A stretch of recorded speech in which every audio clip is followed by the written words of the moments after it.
Plays and Plays podcast here. We're going to be giving y'all, listen, we did this like what, a couple of days ago, right? I'm going to give you my March Madness round 1, day 2 reactions. And then we're going to give you some round 2, day 1, because Saturday, best bets, predictions, upset alerts, some ideas to play. If you guys pay attention to the last 2 lives I have done, please like, comment, subscribe. The last 2 lives we done on this, we've cashed. Day 1, cashed. Day 2, cashed, but we did lose a couple, right? So we're going to talk about the first game Friday afternoon, Santa Clara, Kentucky.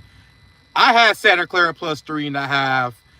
And if you saw how that game ended, it was fucking wild, right? You had, listen, when Santa Clara shot that 3 with seconds left, I said, oh! And then all of a sudden, you just saw Ncaa hit that Hail Mary shot and it went in. When I knew that shot went in, and something told me that shot was going to go in, I knew they lost it in overtime. They were not coming back, bro. It's, you know, when I realized about these mid-majors, like, they be busting their ass, bro. But, like, eventually that power team shows that they are just better when it comes to overtime if they get that chance, right? Who else? We had, I believe we didn't have not one upset, right? Not one team had one that was an underdog. UCF did cover the plus 5.5, which is crazy because when I was watching that game, they were down by like, I believe at 1.14, 15 points to UCLA. They blew that. I want to say that's the only game that, I think that's the only game that actually covered by an underdog. Other than that, favorites went 16-0. Enough with all the chit chat, man. Hey, I told you about Miami. And I know some people talk shit about Miami because they were playing Missouri. And, oh, Missouri, they playing them in St. Louis and all that. And, yeah, but, I mean, that don't really matter, bro. Miami won. They almost blew that game. And when I gave you guys Utah State, if you would have told me they had to come back with a 9-0 run to shut down Villanova, because at one point Villanova was up by like 10, 12 points, and they came all the way back. I mean, craziness, bro. But it is March. I gave you guys UConn team total over 78.5. It hit at 80. I mean, I gave you guys plays, bro. Listen, if you really knew me, bro, I could charge this shit on Patreon, make a money off this, and call it a day.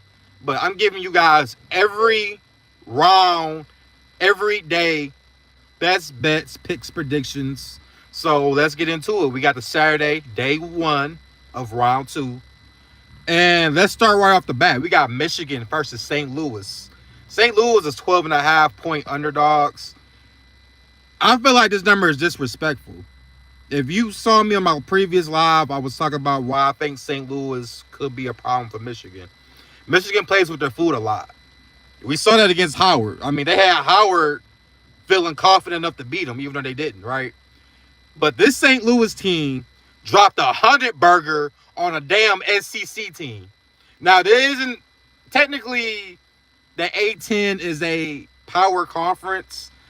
I mean, outside like St. Louis and VCU and maybe Dayton, to all the rest of it, to me, all of that shit is mid-major, right? Davidson, George Mason, LaSalle, Drexel, St. Joe's. They haven't been relevant since Jameer Nelson and Delonte West era, bro. But I do think they can give Michigan some problems. I will lean towards the first half spread with St. Louis because I think that's the most you'll get the push for Michigan to kind of wake up. But I do like a team total for Michigan. The team total over 87.5. I do like that.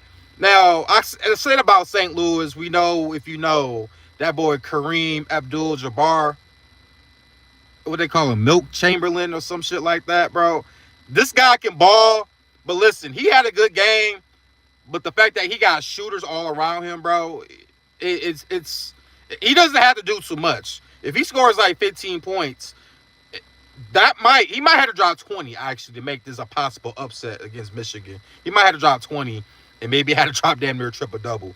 I don't know if it's possible, But I mean, shit, it is possible when it's March. So I'm gonna go St. Louis first half spread, but Michigan team total over 78.5. I do think they at least drop about 80. And I think St. Louis is about 74.5. So Howard score at 80. I just want you to put two and two together on that. It's gonna be some garbage time points eventually if it comes to that case. Next game, I'm gonna talk about it. We got Louisville versus Michigan State. Michigan State 4.5-point favorite. I would lean towards Michigan State with the points in the cover. Louisville, I mean, we don't know if Michael Brown's going to be playing this game. We don't know, but let's talk about how they were up by like 23 points and blew a whole complete spread and everything, bro, against USF. And USF had an opportunity to make it a 1-point game, but they missed the three. So, sorry. I just say Michigan State's the better team. They look like the better team against a mid-major in North Dakota State. So, I just say Michigan State wins this game. This is the type of Izzo game for me. I believe Izzo advances to Sweet 16 like he always does, bro. This guy's a great coach. Next one. This is an interesting one. I don't know how people feel about this one. I am betting this game too, so I'm telling you that I am actually have money on this game. Texas versus Gonzaga. You got Gonzaga as a 6.5-point favorite. I think that's wild to me. Give me Texas on the points. A sprinkle on the money line. I think it's like plus 202. Listen, the one thing I had learned about these first four teams, since they've been doing these 11 seeds against each other, that one team eventually finds a way to go to the Sweet 16 out of that first four games. I think Texas is the team to do it. Gonzaga struggled against Kennesaw State. That's very concerning to me. I mean, they let Kennesaw hang around all game, and I believe they were almost, 16.5-point favorite against Kennesaw State. This team, Gonzaga, they can play defense, but they can't play no offense. Texas can play defense. Well, correction. Texas can play offense. The defense is a little but if Gonzaga can't score, I can see Texas making this a game, kind of slipping to the BYU game. So I'm going to go Texas with a plus 6.5. Get it now, because I think this line is going to probably change back to 5.5 like it originally opened. But I'm definitely sprinkling some on the money line with them as well. Another game I do find kind of interesting. I have not bet this game yet. This is maybe a lean. I'm going to have to sleep on it. But TCU plus 11.5 versus Duke. Was Duke playing with their food for real against Siena? I really wonder what made them play with their food all game to the last 6-7 minutes of the game. This is supposed to be the favorite to win a national championship, the #1 overall seed. You know, John Shire, listen, he did this last year, right? When they were up and then they blew it. So we've seen the possibilities. I'm not saying they're going to lose, but 11.5 against TCU, bro. TCU isn't scared to play against anybody. Their scoring drops is what's going to scare you away. I get it. But they do play good defense. 11.5 is a lot. I'm greedy, bro. I like it if it was like 12.5. I'm not going to front. But I have some time to think about this if this line stays at 11.5. Next one. This is one that I think will be very... I think this is going to be a very interesting matchup later on in the day. You got Vanderbilt versus Nebraska. Vanderbilt's 1.5-point favorite. I think the money line is also, depending on where you get it from, is anywhere from minus 125 or minus 128. I'm taking Vanderbilt to win and cover. It's pretty much, I think it's going to be a Florida Vanderbilt rematch in the Sweet 16. Nebraska. Now, this if you understand college sports, you have to understand this. Nebraska finally got a win in the NCAA tournament. And if you know about college sports, you know when you just come off an emotional win, there's a chance for disappointment the next game. And I see this with Nebraska. Yes, I understand that they're playing in Oklahoma City, and there's going to be way more Cornhusker fans because it's literally a state below them. But I just feel like it's so much expectations now after that first win. And I think coming from an emotional win, because before they blew out Troy like they did, they were struggling. And then once they found their threes, that's how it goes. But you can't do that against Vanderbilt, Because Vanderbilt can do the same thing. They're just lucky that Troy was missing their threes like they were down the stretch. That's really all that was, bro. And I mean, we talk about long shots. That was a long shot bet anyway, so you know, you can't be shocked. And lastly, I want to talk about one more game. I'm not messing this game, but like I'm interested in how the outcome is going to be. Right. I've seen Arkansas versus High Point. I seen that shit from like 11.5, bro. And I know the High Point coach is already talking smack about, well, you know, some of these power conferences need to play teams like us. We want to play them, and you know, you guys can't hide from us now type energy. I love it. I love it. High Point, I gave High Point their props. But Arkansas, I don't know if they can tame Arkansas scoring wise. But I don't know if Arkansas can tame anybody scoring wise. They let Hawaii almost drop 80 points on them. So that is the thing you have to think about when you're talking about Arkansas. They play no defense like that.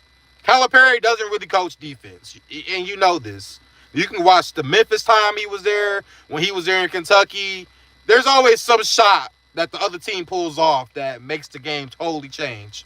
So I would be careful on that. I think the over-under in the total, like the total is like 169. I think that's high as shit.